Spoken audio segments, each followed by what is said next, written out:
So the story of today is about losing and finding things in the city. And I choose a location to tell you the story where I come out every month to lose something. So this happened in the winter 2008. I arrived home and my boyfriend is waiting for me sitting on the couch and he said, Paula, I have a job for you. I go, great. I'm always broke. What is it? He points to the desk. I look, there is a wallet. And he says, I just found it in the back of a taxi. And I said, there is money? Is there any money in it? Take a look. I open the wallet, there is $900. So he says, my boyfriend, so now you can keep the money that you needed, or you can try to find the person who lost the wallet and give it to him or her. Said, okay. So he told me that because like a week before, his friend told a story about finding a wallet with $1,000 and he returned it. But he kept $500 and I thought that was really bad. And he ended up buying the dinner. Anyway, so then I opened, but this wallet, my wallet was different. My wallet had 6 different credit cards, not only different from different banks, but with different names.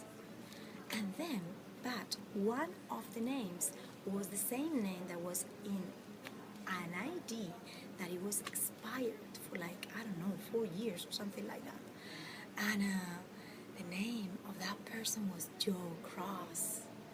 And also there was like 6 or 7 small passport pictures with the same picture of the expired ID.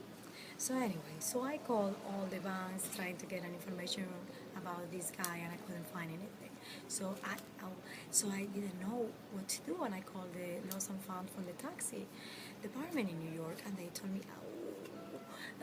me, Miss, you can, just send the item to this address. So I said, okay, cool. So I buy an envelope, put the wallet inside and say, am I really going to send $900 to someone that I don't know?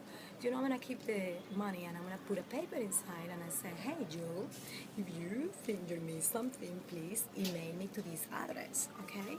So then my boyfriend and I, we split the money, 400 for each, and then 100 for the homeless, and we said, if in 10 days this man, Joe Cross, doesn't say anything, we spend the money. So the 10th day arrived and I look at the email, he wrote me.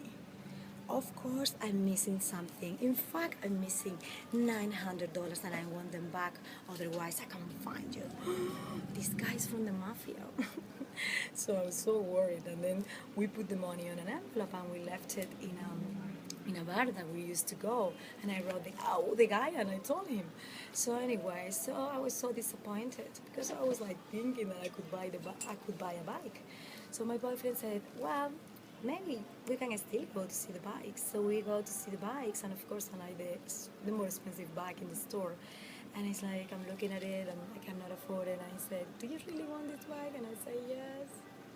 Okay, he said, you can get it because I am Joe Cross. Really? He was Joe Cross. So I would never figure it out if Joe Cross existed or it was all my boyfriend's idea. But anyway, I got the bike on Joe Cross or on my boyfriend. His waxing place is great. No pain.